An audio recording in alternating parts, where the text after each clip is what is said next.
Hello students, today I will teach you first chapter of Geography, Resources and Development. In this video, I will teach you what is the resources and kinds of resources.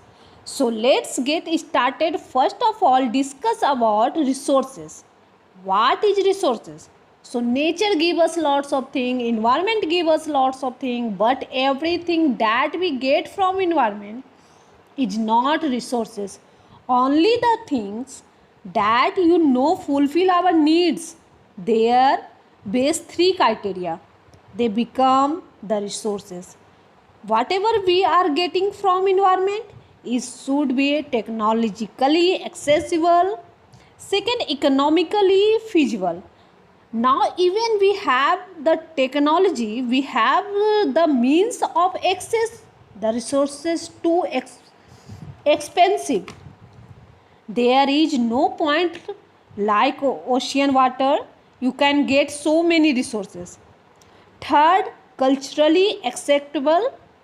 Very important point. It should be mankind and not other one. If anything find in environment full these criteria, it's become resources.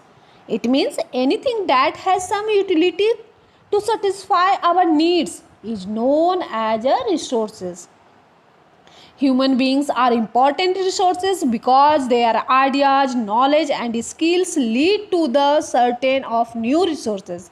For example, water, electricity, vegetables, textbook, etc. have some thing in common. They have all been used by you, so they have utility.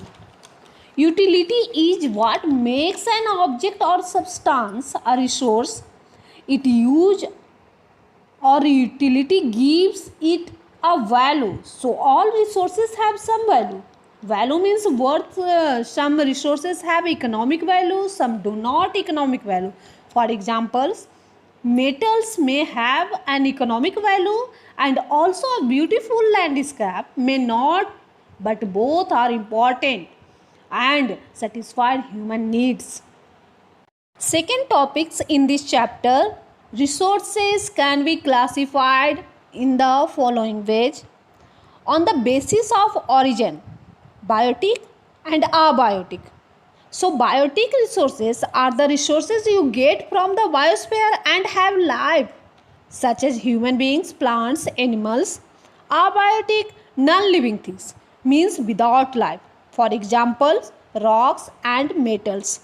Kinds of resources on the basis of exhaustible.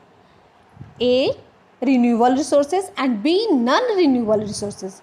Renewable resources that can be renewed like solar energy, water energy, any process, physical, chemical. Non-renewable resources acquire over a very long geological time. Examples, minerals, fossil fuels, etc. Kind of them on the basis of ownership, individual resources, community resources, natural resources, international resources. First of all, talk about individual resources, resources which only one person has the authority. For example, my pen, my book, farmland, etc., like not shared why with the community. Second, community honored resources. These are accessible to all the members of the community. Examples, public parks, swimming pool, etc. Third, natural resources. So resources that are drawn from nature and used without much modification are called natural resources. For example, the air, water in our rivers, lakes, the soil, minerals, etc. are all natural resources. Many of these resources are free of gifts of nature and can be used directly. In some cases, tools and technology may be needed to use a natural resources in the best possible way. Fourth, international resources owned and regulated by international institutions. Examples, sea used for navigation, sky for flight movement, etc. Fifth, on the basis of status of development, potential resources found in the region in abundance but have not been developed properly. Example, solar and wind energy in Gujarat and Rajasthan. Developed resources, these resources are opposite of potential resources. They are available to you.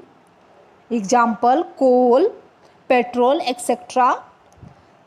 Third, stock. Stock is resources that are there in your stock, but you want to use them also, but the required technical knowledge to use them is not developed. For example, everybody know that one water molecule made up of two hydrogen atom and one oxygen atom can be a rich resources of energy. Next, reserve resources. Specific stock for which appropriate technologically known now is available and used in future. Next video I will teach you development of resources. So thanks. Have a nice day.